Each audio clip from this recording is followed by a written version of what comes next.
Do you need out? Do you want out of there, my dude? Hold on. What? What do you need out? You tired of being in here right now? Yeah, I know. Chill. Hopefully no one's afraid of lizards or anything. That'd kind of suck. This is Bodhi. He's my girlfriend and I's bearded dragon. And he's amazing. Isn't he so cute? You wanna go downstairs? You wanna run around for a little bit? Okay, I'll be right back. All right. Well, guess we're ready to get started. Hey, what's going on YouTube? It's Pyromancer here and welcome back to my channel. I hope you're having a wonderful day, morning, afternoon, evening, whatever time it is, wherever you are in the world. I am having an excellent day. Oh, it's been an excellent couple of days because yesterday I finally got the metal out of my mouth. And now my braces are officially gone and I have nice, pretty teeth. But I originally didn't even get the braces so that my teeth would look better. I actually got it because my bite was a little messed up and my teeth were rubbing together in a way that was eventually going to cause my teeth to wear down until they were gone. So fun. So I decided to just nip that in the butt early and get that fixed. And this is the end result. So I'm really excited about that. With that all being said, it's been a couple weeks since I've done a video and I wanted to make one today because I noticed something a little bit interesting. Something was brought to my attention in regards to Torghast, the tower out of the Shadowlands, right? In the Maw. The Tower of the Damned, or whatever you'd like to refer to it as. I'm gonna pull up the pictures of it real quick, and just show you guys the concept art, because there's something a bit weird about this, where we've actually seen something very, very similar to Torghast before. So I'm gonna pull this up real quick, and if you look, this is from the cinematic with Sylvanas, where she definitely had a fair fight against Bolvar and won fair and square, and walked away victorious, as my queen should have. But we see the top of Icecrown's Citadel, and reaching down from the sky, we have Torghast Tower of the Damned. Now, I had speculated for a long time before this ever happened that Sylvanas was actually going to break the veil between life and death, or Azeroth and the Shadowlands specifically, but I didn't know that it was going to happen in this way. I always had a feeling that the true Shadowlands, which we were supposed to eventually see, was kind of being hidden from us and masked from us, like there's a veil between our reality and where the Shadowlands is. I think something very similar exists between our reality and the Emerald Dream, but there are places, like Icecrown for instance, on the Shadowlands side of things, where the dream seeps into our reality, like Val'sharah, for instance. Malfurion states during the questing in Val'sharah that Val'sharah is the place that is most close to the Emerald Dream on all of Azeroth. So it's kind of saying that that realm is like bleeding into where our realm is. And I think that Icecrown is another good example of that, but with a fundamentally opposite realm. Now, I want to throw out there this idea of realms, because I think a lot of the inspiration for things like the Shadowlands and the Emerald Dream actually stem from Dungeons and Dragons. And I'm not like a big D&D knowledgeable kind of person, but I have some people that I speculate with that are. And I was actually educated on two realms out of D&D referred to as the Feywild, which is essentially like teeming nature and life, but there's also a dark part of the Feywild where there's like, this is where like hags and terrible like witches and weird, kind of dark nature stuff comes from. So there's kind of like a duality to that Feywild, right? Like you have fairy and stuff like that come out of this realm, abundant, beautiful creatures of nature, but also kind of terrifying dark versions of similar creatures, right? Some of the most vile and terrible of creatures come out of the Feywild. I kind of look at that as like the Emerald Dream and the Emerald Nightmare, right? And then you actually have something in D&D that is kind of like the Shadowlands, that's more commonly referred to as the Shadowfell. And it's actually also called the Shadowlands. And both of these things are kind of like tangentially linked to the material plane, the mortal plane, if you will. And in some cases can be accessible. Now, I'm not going to get too much into that because I don't want to just completely fuck up what I'm trying to say about D&D lore, but the main point of what I'm actually trying to say is that I think that the Shadowlands and the Emerald Dream, or Lifelands as Bellular continues to refer to it as, are likely kind of those Dungeons and Dragon-esque realms of life and death that are tangentially linked to the material plane. However, there are only specific ways that you can generally access these places. Keep in mind as well that the Emerald Dream is heavily inspired from the Dreamlands from Lovecraftian lore. If you guys aren't familiar with Lovecraft, he basically wrote the eldritch horror stories that created Yog-Sothoth, Azathoth, things like that, Cthulhu, so that's all from Lovecraft. But there's the Dreamlands that exists in Lovecraft as well, in his writings.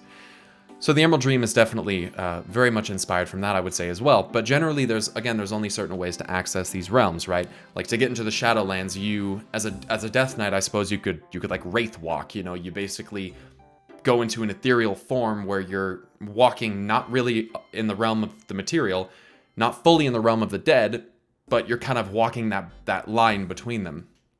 Right, or like I would assume as well, the other way to get to the Shadowlands is by dying, right? Ideally, that's how you get there, except there seems to be, in some cases, spirit healers who will send you back if it's apparently not your time. There are also other afterlives, like the Halls of Valor, that may intrude upon your journey into the Shadowlands, which I think we've discussed briefly in the past. There's potentially Elune taking certain beings to the Shadowlands, perhaps gods and demigods that are aligned with her.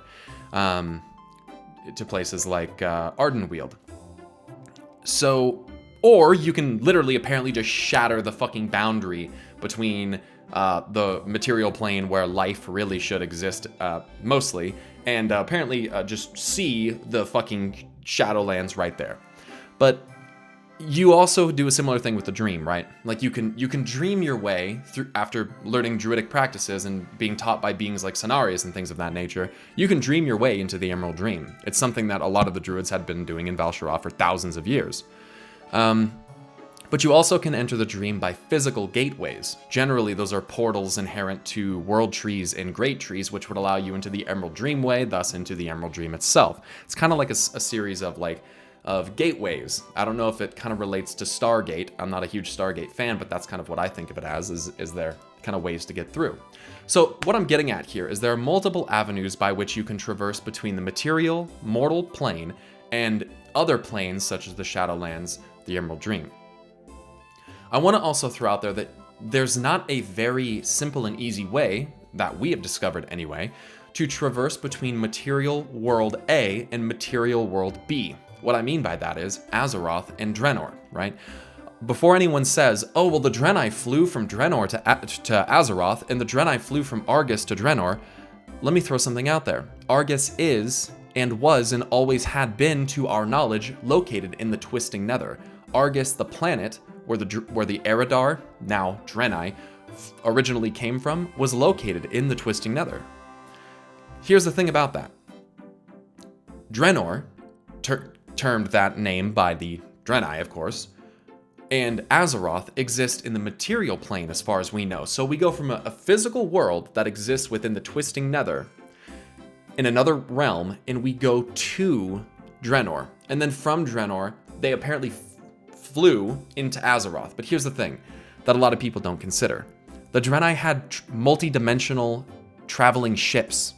They had ships that were powered, fueled, and more than likely architected to an extent by Naru, beings of light and inevitably beings of void that likely have experience with multidimensional or transdimensional travel.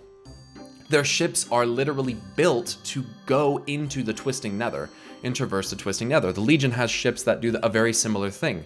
I don't think that it's as simple as the Legion or the Draenei just flew to Draenor, or they just flew to Azeroth, and it's like you can just fly up into the sky from Draenor and just eventually get to Azeroth. I don't think that's how that works. I think that they probably use transdimensional teleportation, or basically like a wormhole, like a fucking like some sci-fi shit out of like a Halo game where you're like jumping through another dimension because point A to B in dimension A is much further than point A to B in dimension B. So you jump into the second dimension, spend much less time to travel that distance and jump back into the other dimension, and oh look, all of a sudden you're where you need to be. It's like the whole idea behind like slip space travel or whatever. So anyway, the point that I'm trying to make is realms, even if they're material plane worlds, I think are definitely separated by barriers of sorts, right? And I definitely think there's barriers around Azeroth. But where am I getting? What the hell does what does any of this have to do with Torghast? If you've hung on long enough to get to this point in the video, I think you deserve to see that we've seen a very similar piece of imagery with a cinematic, actually, from the Legion Features trailer. And if I open this up, wow, look at that. That looks oddly familiar, don't you think? So what is this? Well, this is the Tomb of Sargeras, formerly the Temple of Elune. This is quite interesting, isn't it? And so you may ask, well, what is that other thing in the sky right here? This? That thing? Well, I think, this is why I had the other picture pulled up, I think that's Antorus, the Burning Throne. If we were to rotate this bitch around, I think it's pretty safe to say that that's what that is. Reaching in from another realm. It could, of course, always be a Legion ship, specifically kil'jaedens, but as it disperses and becomes larger towards the top, I'm not entirely sure about that. It really could go either way. The interesting thing about Antorus the Burning Throne is it kind of looks almost exactly like the Legion ships, except the very tip of it angles outward rather than inward like what we see here. So, see again, Argus is in the Twisting Nether, the planet itself. But there's a link that happened here where this was actually linked to our reality in some manner. I want to throw out there, because it's been mentioned by other content creators in their videos, that we have absolutely no fucking idea who built the Titan facility that exists underneath the Temple of Elune. And I'm assuming that it was there prior to the defeat of the Avatar of Sargeras, and it's kind of interesting that the facility itself was capable of housing and basically imprisoning the Avatar. At the behest of Aeduan, and traps were literally laid that were tied to the Pillar of Creation in order for, like, to lock it away. I think that's a very interesting dynamic in and of itself, is like, how did Aeduan know about that? Why was that put there? What was that facility actually originally used for? Or was it actually meant for this all along? But that's another discussion. Here's the thing, is that it's the Tomb of Sargeras, and it's linked to, I believe, Argus in the situation. I mean, right above the Tomb of Sargeras is where the demons were flooding in to attack Suramar and things like that, right? Like, that was the whole thing about the Tomb of Sargeras. It was all based entirely around this massive fell storm that was in the sky, and demons were flooding out of it pretty consistently. But I think kil'jaeden tells us some interesting information about this with his kind of monologuing that goes on during the Tomb of Sargeras, because he says something to the effect of, and I loosely quote here, this is paraphrasing. He says, the construct before you, something like that, once served as a vessel for the might of Sargeras. But this temple itself is our prize, the means by which we will reduce your world to cinders. So it sounds like kil'jaeden didn't really give a fuck about the Avatar of Sargeras, but actually cared more about what they could actually use the temple to do. What was the end goal, right? To burn all of Azeroth, right? So we can see that there is a bridge between the material plane and what I presume is Argus here in Antorus the Burning Throne, a very direct link to the homeworld of the Legion. And what do you know? At the bottom of the Tomb of Sargeras, after we defeat the Avatar of Sargeras, we pursue kil'jaeden into a portal, which directly links to the Twisting Nether and leads us to the world of Argus. So I don't think that it's far-fetched in any capacity to say that this right here is a very similar link to what has happened between Icecrown Citadel and Torghast, the Tower of the Damned. We've also seen these giant, tall, hooded figures with their fucking swords on Torghast, on the Dark Portal. We've seen them in Torghast now with some of the screenshots that have come out from stuff that's been like data mined or whatever you'd like to say. There is a very clear connection between the Legion and Torghast. Don't forget that the people who allegedly, which people are freaking out and saying that this is a big retcon now, but let's like wait and see what happens. The people who allegedly first crafted Frostmourne are from the Legion. That was something that kil'jaeden specifically carried out as a kind of conquest or campaign on behalf of Sargeras, Lord of the Burning Legion, to create the Lich King. The whole thing with Frostborn and the Helm of Domination and the fucking and ICC and everything that has to do with that all stems from the Legion inherently in the first place, and specifically the Dreadlords who did this for kil'jaeden. So with that being said, I would think that it's rather naive to say that the Legion has nothing to do with Torghast or the Shadowlands, because as Bellular's pointed out, and as I had pointed out for fucking untold months beforehand, characters like Gul'dan and kil'jaeden and Archimonde had links to places like the Shadowlands in the Emerald Nightmare. And for Argus himself, a Titan that seems to be relatively aligned with Death and Shadow, to be in the possession of the Legion, I think is pretty indicative of the Legion's most likely inherent ability to access the Shadowlands. Because apparently this is where the Helm of Domination was crafted, inside of Torghast or something like that. Right, so the architectural design similarities and things like that. This leads me to believe that it's possible that this whole link that we see is very similar in nature on both ends. And I think that the Legion, albeit defeated, if that's what we're gonna say, I don't know if you guys have looked at Silithus lately, but I don't know if I'd call that defeated. They are defeated, we'll say. I think that they are still very much players in the story of the Warcraft universe. It might not be as direct as it's been in the past, right? But I definitely think that we need to consider that the majority of the terrible atrocities and events that have happened throughout the history of World of Warcraft are because of the Burning Legion. And let's not forget that at the tippy-top level of the entire storyline, it was essentially Titans, Void Lords, which kind of go together in my opinion, but Titans, Void Lords, and Sargeras and the Burning Legion trying to stop the Void Lords, and the Titans kind of doing whatever the fuck they wanted to do, I guess because taking care of the Void Lords wasn't a super pressing issue for them. The Legion is an inherent part of the fundamental building blocks of the World of Warcraft storyline. Some of your favorite characters like Arthas, they don't exist without the Burning Legion. Illidan, not a thing. The stuff with Sylvanas that's gone down, not really a thing. The things that led to the Orcish horde invading Azeroth in the first place, that led to the character development of characters like Garrosh, of Lady Jaina Proudmoore, of characters like Thrall, some of the more favorited characters recently like Saurfang. Literally none of that happens without the presence of the Burning Legion. So as much as I understand that some people may be tired of them, I think we need to accept that the game kind of started in essence from the Burning Legion and may in fact end in essence with some action of the Burning Legion. I think we're witnessing part of that right now, but the way that it will unfold in the end, as we could probably refer to it as, I'm not entirely sure, but I don't think anybody is sure. I think that's part of why this to me is so interesting and exciting, because there's many implications that can be drawn here. But the main ones are, the Legion definitely had something to do with Torghast's relationship with Icecrown Citadel. I think that's a given.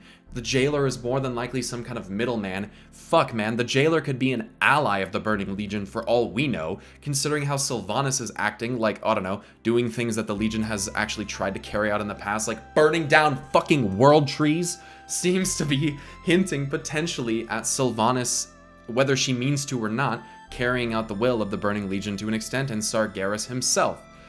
So, with all of that stuff being said, I'm very excited for Shadowlands. In fact, I think I got my shirt. I think I hung it. What did I put in here? I mean, I should have been wearing this for this video. But come on, dudes. Come on. I'm fucking super excited. I can't really say the same thing about retail right now, and I can't really say the same thing about 8.3 necessarily. I'm excited to see what the verdict is with N'Zoth, and I will have a separate video on that. But dude, this is hype. This is all hype. This whole thing for me is very exciting, and I hope that that comes off and rubs off on you guys, because I think that for me, without the story in World of Warcraft, without the lore, I don't really have a reason to even play this game or even look at it.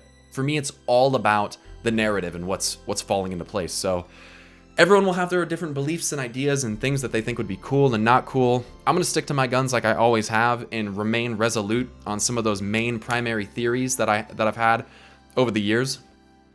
And I can't wait to see how it turns out, you guys.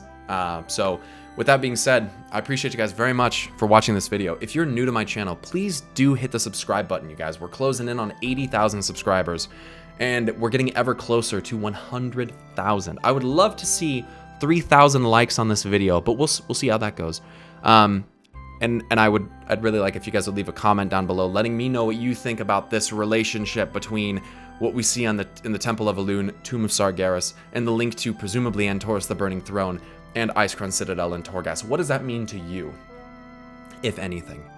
If you guys don't know, I do have a Twitter, twitter.com/pyromancersarg. There'll be a link to that down below. I do have a Twitch where I stream every once in a while, twitch.tv/pyromancer. You guys can live lorecraft with me over there when I'm live. I'd really like it if you guys would go there and drop a follow so you can see when the stream goes live.